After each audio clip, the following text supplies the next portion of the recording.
Ini unsur anime kayak macam itu dibentuk berdasarkan kebinekaan. Nah, jadi kalau unsur Quran hadisnya ada ya ada, boleh saja menafsiri itu. Orang Kristen pun juga boleh menafsiri Pancasila sesuai dengan Injil mereka. Orang Buddha juga seperti itu, boleh menafsiri Pancasila sesuai dengan kaidah-kaidah hukum mereka. Nah, ini boleh bebas negara Indonesia. Jadi Indonesia itu didasarkan pada heterogenitas. Jadi kita tidak boleh seenaknya dalam memahami ulil amri. Ulil amri itu memang di negara yang didasarkan pada syariat Islam, betul-betul berangkat dari Quran dan hadis, Quran Sunnah. Nah, ini bedanya antara Indonesia dengan negara Islam. Kalau negara Islam itu punya otoritas dalam menentukan kebijakan keagamaan warganya. Jadi ini kono ada undang-undang wudu, undang-undang salat, undang-undang poso nih. Indonesia sopo sing suci. Di Indonesia urusan agama dalam negara demokrasi itu menjadi urusan masing-masing umat. Urusan masing-masing umat. Oleh karena itulah untuk menghindari pemahaman yang rancu tentang agama, jangan-jangan akan terjadi pemahaman yang kebablasan, pemahaman yang neko-neko. Di sini perlunya organisasi. Karena itu kalau dalam negara demokrasi, karena agama menjadi urusan masing-masing warga, organisasi itu memang mutlak harus ada. Karena itu untuk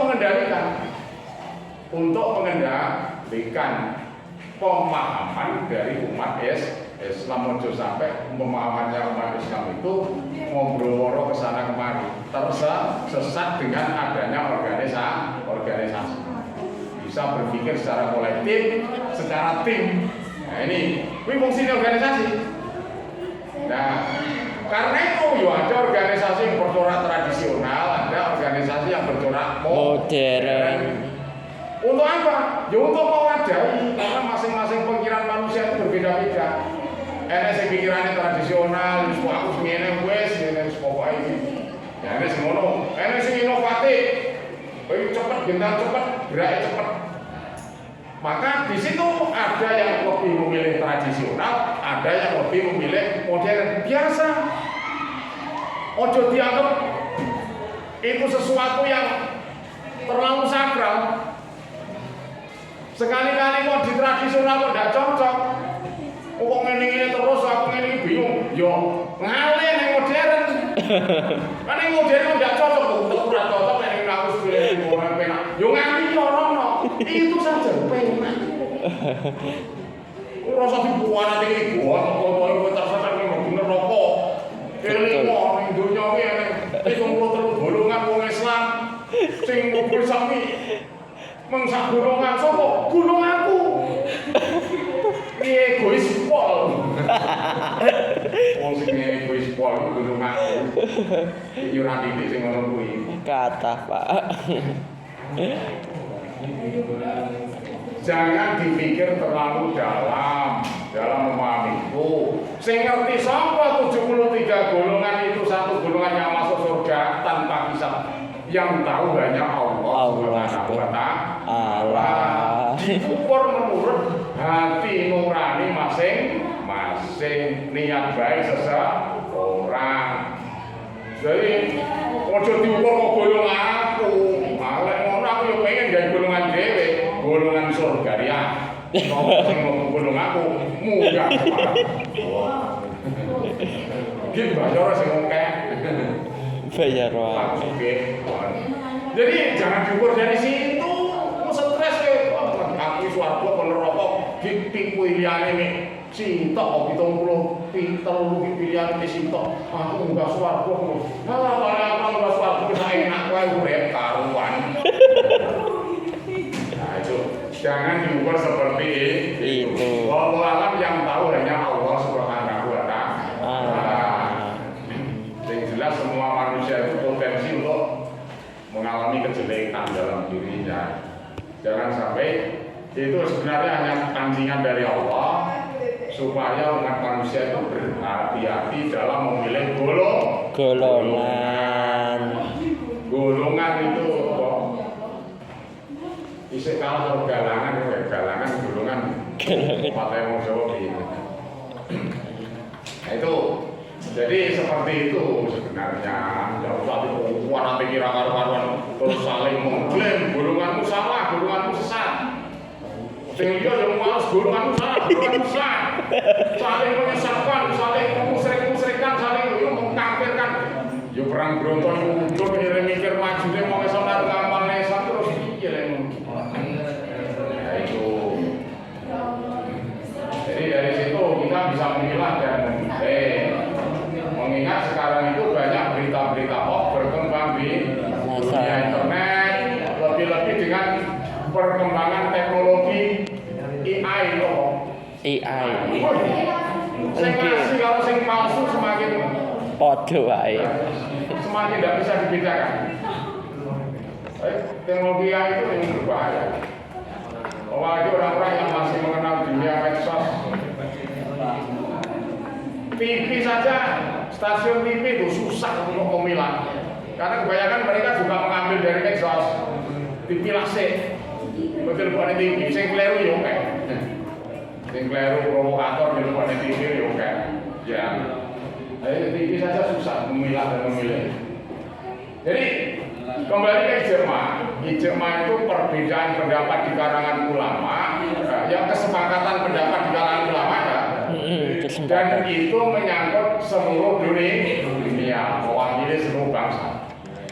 Ning se-Indonesia itu belum ijma, apalagi Indonesia di negara Nusantara ini wis beraneka ragam. Angel mencapai ijma. Karena itu kalau misalnya ada perbedaan dalam menentukan kapan berhari raya, itu persoalan biasa. Pon. Sing sama poso sama libur dino ismail apa harus membiasakan. Ojo sampai masyarakat itu jijik, kok contohnya sesuatu yang memang terlalu sakral, terus dihukum dengan firqah baik. Andai kan kamu yakin, aku pikir sama libur, aku nanti kurang enak ya tolong meneh. Jonggrang melok sama libur biasa. Umpama hatimu kok mantep, tolong karena tolong tidak enak. Yo melok sing rong. Lek sampe kok ijen jam. Sing bener ya sitok.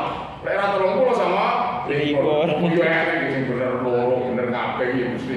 Mesti sing bener sitok. Tapi khilafiyah perbedaan itu adalah proses. Suatu saat entah puluhan tahun yang akan datang, nanti akan ketemu proses. Walah kebayang aku sing bener yo. Nah itu akan terjadi seperti itu. Khilafiyah itu proses dimaafkan oleh Allah, andaikan salah. Matematika Allah itu tidak seperti matematika manusia, siji tambah siji loro tambah loro 4. Allah bisa jadi siji tambah siji 10 bisa jadi. Soalnya diimbui ngomuri. Nah itu, jadi andaikan kamu salah, itu insya Allah masih dapat satu dalam teori jadiah dan seperti itu. Apabila seorang hakim dia memutuskan perkara, kemudian kok benar, cara memutuskannya benar, hakim itu juga pinter, betul-betul sungguh-sungguh, tapi ternyata keputusannya kok salah. Dia masih dapat salah. Kalau keputusannya benar dapat 2. Itu loh, salah. Isek di ganja. Nah, itu matematikanya Allah. Ketika kamu memutuskan kapan saya berhari raya, kadang-kadang kamu juga salah. Tapi kalau kamu mantap dengan tidak menggunjing yang lain, tidak main itu sana sini, saya ikhlas. Kamu dapat satu. Meskipun kamu benar, dinilai Allah kamu benar. Tapi kalau kamu sertai menghujat sana sini, memprovokasi umat untuk bertengkar, bisa jadi tidak jadi dapat 2, malah 0 atau malah min. Itu matematikanya Allah seperti itu. Allah itu sedang menguji kita dalam menjalani kehidupan ini, apalagi kita berada di negara demokrasi. Si yang di situ kebebasan pendapat dijamin dengan sebebas-bebasnya. Nah, ini loh. Jadi ini yang harus dipahami oleh anak-anak agama terutama. Oke. Jangan sampai mudah terprovokasi. Sekaligus bisa membedakan mana kata-kata yang memang betul-betul membangun kedewasaan, membangun kemajuan, dan mana kata-kata yang hanya sekedar provokasi, membangun perpecahan. Itu tidak nih. Nah, umat Islam itu gini loh. Satu kelompok bisa berubah jadi 2 kelompok, 3 kelompok atau seterusnya. Tergantung manusia sendiri. Ya, sama seperti ketika satu pasukan, umpamanya Indonesia itu diserang oleh pasukan kafir, pengendi mono. Amerika, Rusia bersatu menyerang Indonesia, tambah Cina, tambah Inggris, kompak menyerang Indonesia.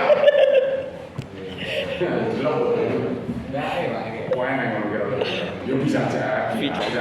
Kalau nanti Indonesia umat Islamnya dewasa kemudian jadi kuat, tidak mungkin mereka ini semua segala sumber jenis alam kekayaan alam ada di Indonesia. Kalau Indonesia bisa memanfaatkan dengan sebaik-baiknya, semua bisa diproduksi di Indonesia, sana ada sebagian apa-apa. Karena ekonomisnya Indonesia bisa aja seperti itu. Amerika bisa bersatu dengan Rusia, bisa bersatu dengan Cina, bisa bersatu dengan manapun untuk mengeroyok Indonesia. Nah itu. Indonesia punya pasukan kuat, yang satu darat, yang satu laut, yang satu udara. 3 kelompok. Nah itulah 3 kelompok. Maka harus saling memahami, koordinasinya harus tepat. Untuk menyerang lawan tidak bisa tidak, harus serempak. Perjalanan darat harus didukung dari udara. Kalau daratnya jalan sendirian, udaranya didukung, habis. Yang laut tidak dukung, habis. Apalagi leksing koordinatnya itu block on, koordinasinya darat, udara, laut tidak terkoordinasi dengan baik. Pasukan darat melihat angkatan udara meraung-raung di atas dikira musuh. Kowe mbok ibu rontok. Kare sitok. Sitok senjatane sing peluru sempat nembak. Sopo to sing nembahi? Musuh-musuh lho. Kowe mbak unggul. Iya. 16. Perang. Sing darat perang. Sing dhuwur ora kabeh. Sing laut lawan ora metu. Kowe metu aku tembak. Nah itu memet urung dari lawan Rusia, lawan Amerika, lawan sekarang meroyok, urung sempat lawan wis memet dhisik. Krana apa? Saking blokone koordinasi lawan dikira lawan. Lawan dikira kawan dikira lawan. Umat Islam ki ngono lho. Ya ngono. Eneng NU, eneng Muhammadiyah, eneng LGII. Wis sampe ratusan. Kuwi asline ngono kuwi asline. Kaya angkatan darat, angkatan laut, masing-masing punya tugas dan harus terkoordinir. Nah, harus terkoordinir. Umum tukaran ya ora apa-apa tapi itu sampai bakuan hantam mampus. Tukaran dalam rangka untuk memperoleh kesepakatan guna menguatkan semua pihak, ngono lho. Ojo sampai tukaran terus malah perang Bromo Yudo yang dibacokan makin lembar ya. Jadi seperti itu sebenarnya.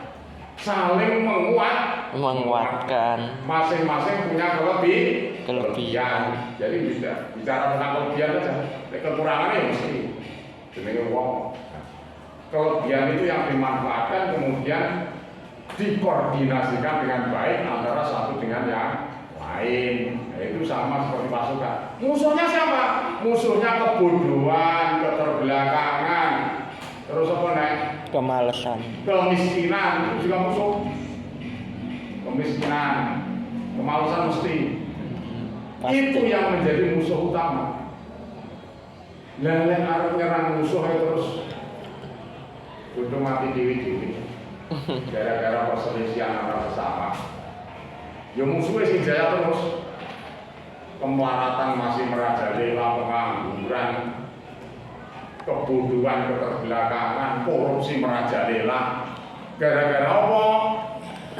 Gara-gara pasukan bonyok mergo antem-anteman karo bolone Dewi. sing darat nyerang laut, sing laut nyerang darat, udara ngembong darat laut, sing ngisor nembak dhuwur. Aduh.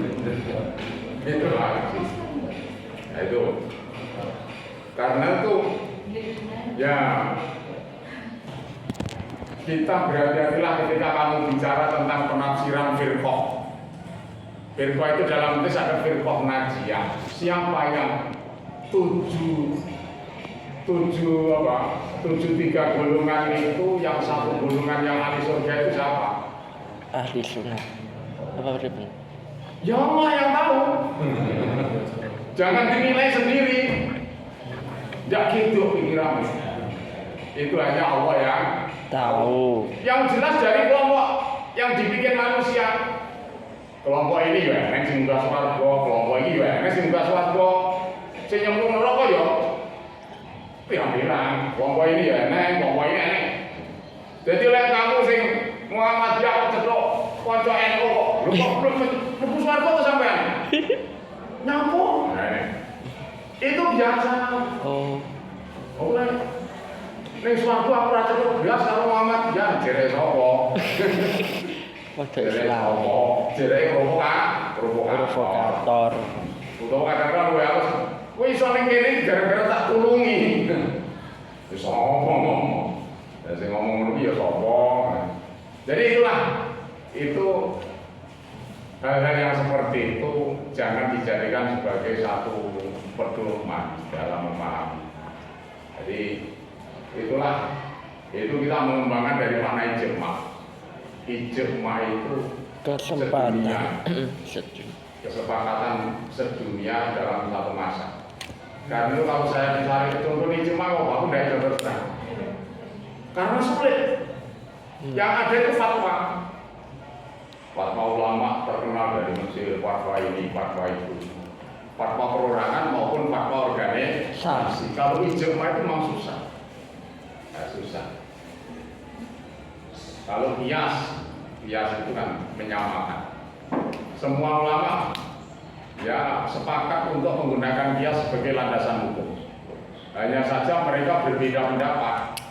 Apakah kias itu menyangkut seluruh persoalan atau kias itu hanya menyangkut persoalan di luar ibadah makdoh, ibadah yang ditentukan makdoh. Seperti dalam rukun Islam itu kan termasuk ibadah makdoh. Apakah ibadah makdoh itu memerlukan kias sehingga orang dibolehkan memahami kias seenaknya, mengkiaskan wudhu dengan sholat atau mengkiaskan tayamum dengan wudhu.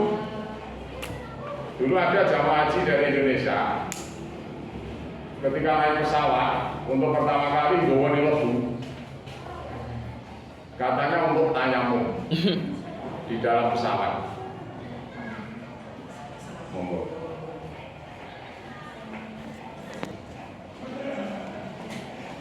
Kias ya, mengkias. Oke. Ya, kalau mengkiaskan tayamum dengan wudhu ya boleh wudhu, kemu, terus, kuat. Ya kelilipan. Kelilipan. Tayamum ya tayamum, wudhu ya wudhu biasanya ketentuannya dewe. Kadang ada yang menghiaskan tayamum kan karena ketidaktahuan. Jadi kan kemudian tahu dulu agama WSG kan. Tayamum adalah berwudhu dengan debu. Yuk kelilipan dong bang. Ya itu tayamum. Lucu ya lucu. Karena itu kalau Imam Syafi'i bilang la qiyasa min ibadah. Tidak ada kias dalam ibadah. Ibadah makro maksudnya seperti itu. Nah, ibadah yo sesuai dengan kaidah-kaidah sesuai dengan kaidah-kaidah dalil yang ada. Sesuai dengan dalil yang ada. Tidak usah main di kias. Nah, itu ada perbedaan pemahaman. Ada perbedaan pemahaman. Nah, Barulah kalau persoalannya itu di luar ibadah, di luar interaksi antara manusia dengan Allah, tapi hablum minan nas, interaksi manusia dengan manusia, kias itu diperlukan. Sama seperti narkoba. Narkoba itu hukumnya halal atau haram? Haram. Kok boleh ini Quran sampai melilit-lilit, ning sunnah sampai melilit-lilit, tidak ada istilah narkoba. Yang ada homer, yang ada homer. Narkoba dia enek, ekstasi orang, pil koplo orang. Nah, yang ada homer. Mengapa ulama menghukumi haram? Meskipun ganja di Aceh ada yang menghukumi halal karena di bumbu masak enak. Nah, itu karena dikiaskan dengan homer. Adanya persamaan ilat. Ilat itu argumentasi sebab. Nah ini karena persamaan argumentasi atau persamaan ilat. Sama-sama memabukkan. Kalau homer memabukkan diharamkan, apalagi narkoba yang lebih membuat teler dibanding dengan homer. Maka yang dikiaskan itu justru lebih berat dari tempat mengkiaskan. Narkoba lebih berat dari homer. Itulah kias yang dalam pembagiannya disebut kias aula. Yang dikiaskan lebih utama dari tempat mengkiaskan, lebih berat. Itu kias. Maka jangan sembarang bermain Kias. Jangan sembarang bermain kias. Itu bisa belajar nanti dan kias-kiaskan masalah ibadah.